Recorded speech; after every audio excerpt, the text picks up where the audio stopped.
아파트 한 채 상속받아도 세금 폭탄? 이제는 아닐 수도 있습니다. 정부가 상속세 완화를 공식적으로 추진하면서 최대 18억 원까지 면세가 유력하다는 소식이 나왔습니다. 오늘은 상속세 완화 핵심 변화를 깔끔하게 정리해드리겠습니다. 이번 상속세 완화 논의, 왜 다시 불붙었나요? 계기는 새 정부의 발표입니다. 지난 9월 취임 100일 기자회견에서 이렇게 말했습니다.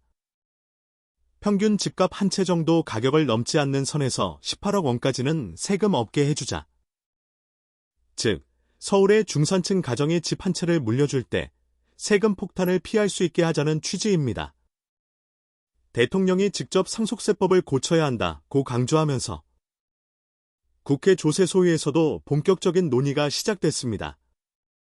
상속세, 지금은 어떻게 매기고 있나요? 한국의 상속세는 유산세 방식입니다.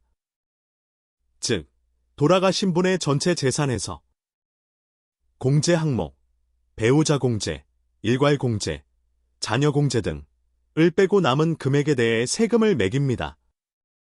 기본 세율, 최고 50%. 대주주의 경우, 최대 60%까지.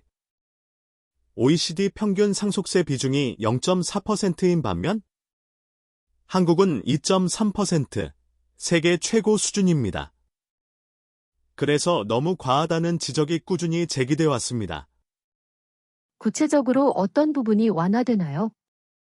가장 유력한 방안은 공제한도 상향입니다. 공제 항목 현행 개정안, 유력안. 일괄공 제5억 원 7에서 8억 원. 배우자공 제5억 원 10억 원.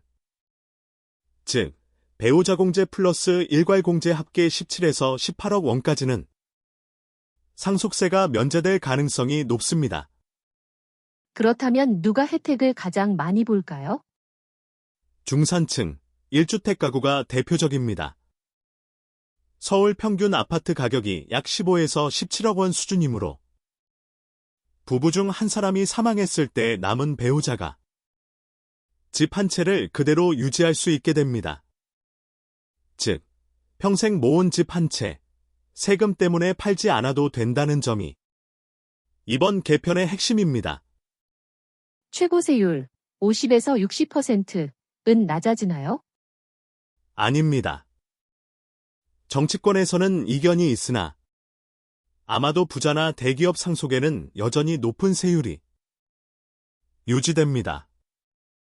대신에 공제 한도를 늘려 서민층 부담만 줄이자는 의견이 많습니다. 반면 일부 의원들은 배우자 공제 한도 폐지, 즉 사실상 무제한 공제안을 발의하기도 했습니다. 다만 현실적으로는 배우자 공제 10억 원 수준에서 타협될 가능성이 높습니다. 이번 상속세 완화가 언제쯤 확정되나요? 현재는 국회 기획재정위원회 조세소위에서 논의 중이며 정부에서 입법화를 직접 요청했기 때문에 올해 정기국회 내 통과 가능성이 높습니다. 다만 세부 금액과 적용 시기 등은 최종 조정 과정을 거쳐 확정될 예정입니다. 상속세 완화, 경제적으로 어떤 영향이 있을까요? 전문가들은 이렇게 전망합니다. 중산층 가계의 세 부담 완화로 소비 여력 증가, 부동산 매물 감소, 시장 안정화 효과. 하지만 부자 감세 논란은 여전히 존재. 즉, 세수 감소 대 국민 체감 완화 사이에서 정치적 논쟁은 한동안 계속될 것으로 보입니다. 상속세 완화, 결국 집 한 채 상속은 세금 없이 하자는 방향으로 가고 있습니다. 18억 원까지 면세가 확정된다면 서울의 중산층에게는 꽤 큰 숨통이 트일 전망입니다. 여러분은 어떻게 생각하시나요? 상속세 완화, 찬성인가 반대인가? 댓글로 의견 남겨주세요. 감사합니다.